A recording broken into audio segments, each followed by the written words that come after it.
You should be grateful you even have a job. I will never forget the sting of those words.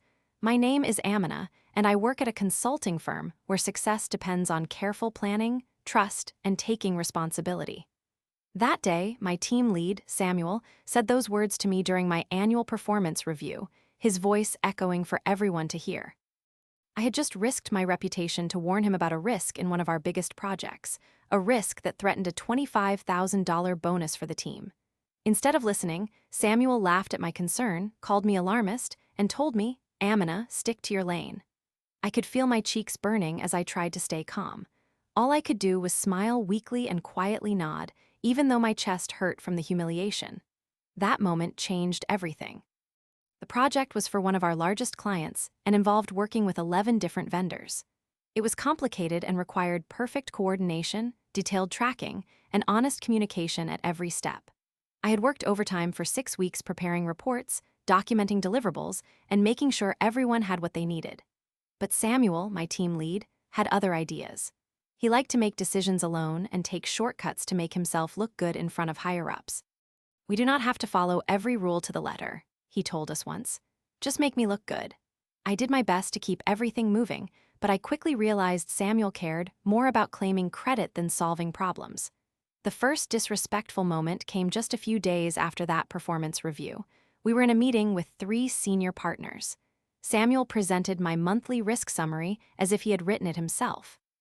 "As you can see from my report," Samuel said, "I identified these potential delays." I said, "Actually, but he shot me a look and I fell silent, too stunned to speak.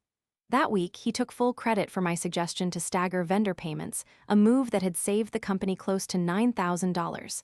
My friend Rob whispered, "Why didn't you speak up?" I shrugged, trying to stay professional. Then it got worse. Over the next 2 months, Samuel started ignoring my emails altogether. Whenever something went wrong, he would call for a team meeting and say, "Amina, why did not you catch this?" Even when I had already flagged the issue days before. In one meeting, he pointed to a missed delivery and said, "Amina, we cannot keep making mistakes like this." I said, "I updated the delivery schedule on March 15th, but he turned to the team and shrugged. "Amina says a lot of things," he said, smirking. I learned to keep my calm and let him have his moment. I stopped trying to correct him in meetings. Instead, I started saving everything, emails, chat logs, schedules, and performance metrics, into a folder titled Backstops. I quietly adjusted my documentation so every recommendation and alert I sent was timestamped, with all leadership copied. I never brought it up, just made sure I kept the facts clear and in order. Samuel did not notice. About 3 months after that first review, Samuel made a critical decision without consulting anyone.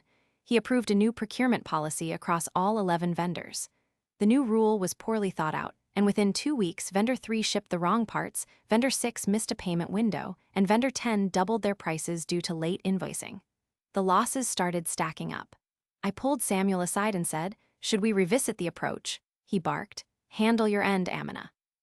I said, "I am just trying to help." He waved me off. At this point, the problems were growing bigger and costlier. We received 10 warning emails from vendors in April alone. My stress level was hitting the roof, but I forced myself to keep calm and professional. I stayed late every night, entering the exact details into my audit report after everyone left. By June, the problems reached a new level. The client's head of procurement sent an email to our company president, copying all directors and asking for explanations about service delays and missed payments. "What is happening with your vendor management?" their message read. "Our company risked losing a $400,000 contract that year if we messed up again." I brought the email to Samuel and asked, "How should we respond?" He just frowned and said, "Amina, fix it. Your job is to clean up messes." I bit my tongue and quietly left the room. That is when Samuel stopped hiding his true colors. In July, he called me into a meeting room and closed the door. "You need to own up, Amina," he said. "Leadership thinks these problems are your fault. You track the vendors. You sent the emails. I told them I would talk to you." I felt like the world was caving in. 11 vendors were behind, 3 had threatened to pull out, and our department had missed the quarter's bonus because of performance issues, which Samuel blamed on me. "I suggest you apologize at next week's review board," he told me, sitting back in his chair. I did not yell, did not cry, just nodded and said, "Thank you for the feedback." I walked out calmly, even though my hands were shaking. The next day, 2 junior staffers pulled me aside. "Samuel is telling people you dropped the ball," one whispered. "Is it true?" I said. "No, but I will let the facts speak for themselves." The rumors spread and 4 people stopped talking to me. That was a low point I did not know how to climb out of. But then, a surprise email landed in my inbox. The client requested a performance review meeting with our company's leadership, scheduled for August 14th, to discuss ongoing vendor disruptions and accountability. They wanted explanations from my department. My chance to clear my name had arrived, but only if I was brave enough to use it. I gathered every receipt, 27 emails showing my warnings, 3 project schedules I had updated, 4 flagged risk reports, and the full audit document outlining each problem, when it happened, what I recommended, and what Samuel approved instead. I printed every relevant email thread and highlighted the dates. I reviewed the procurement policy Samuel had pushed through, comparing it to my documented alternatives. I stayed up 3 nights in a row making sure every fact was perfect and every link worked. The morning of August 14th, I arrived early to the glass conference room on the 22nd floor. My heart raced, but I kept my voice steady. 10 people joined in person with 3 more on video. Our president, the client's department head, 2 directors, and 4 team members, including Samuel. Our president began, "We are here to discuss repeated breakdowns in the vendor process." Samuel went first, leaning back in his chair, speaking confidently. "We have had performance issues mainly from our vendor tracking side. Amina manages that area, so I think she can explain the issues." Then he turned to me and said, "Amina, you had something to say?" The entire room was watching. I stood and said, "Yes, thank you. I want to clarify the record for the last 9 months, starting with our initial risk assessment." My hands shook a little, but I laid out a stack of printed emails and opened my laptop to share my screen.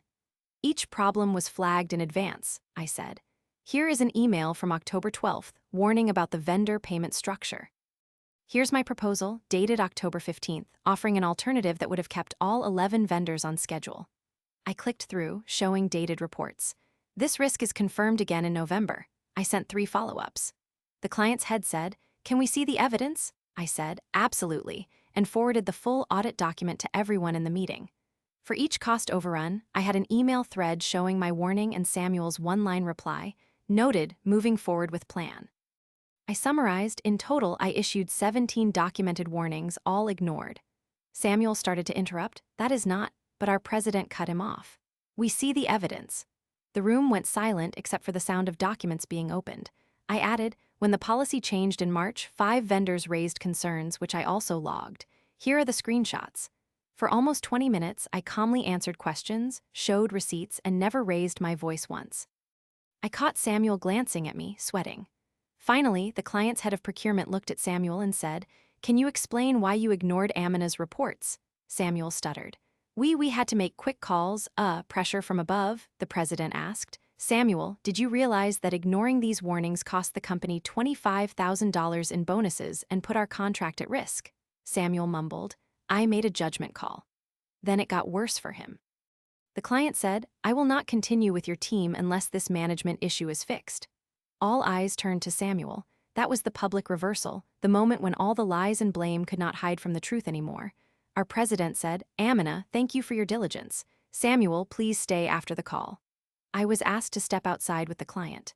The client shook my hand and said, "You might have saved this project. We want you to be the point of contact from now on." I smiled and said, "Thank you very much."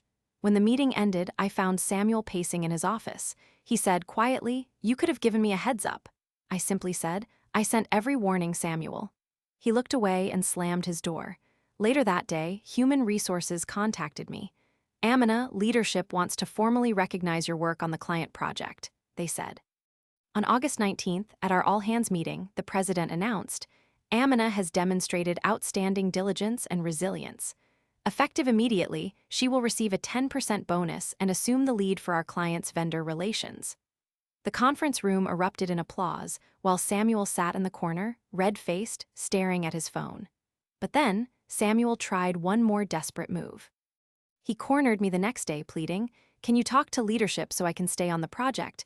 You do not want to see me lose my job over one mistake." I said, "That is not my decision," and walked away, calm and professional.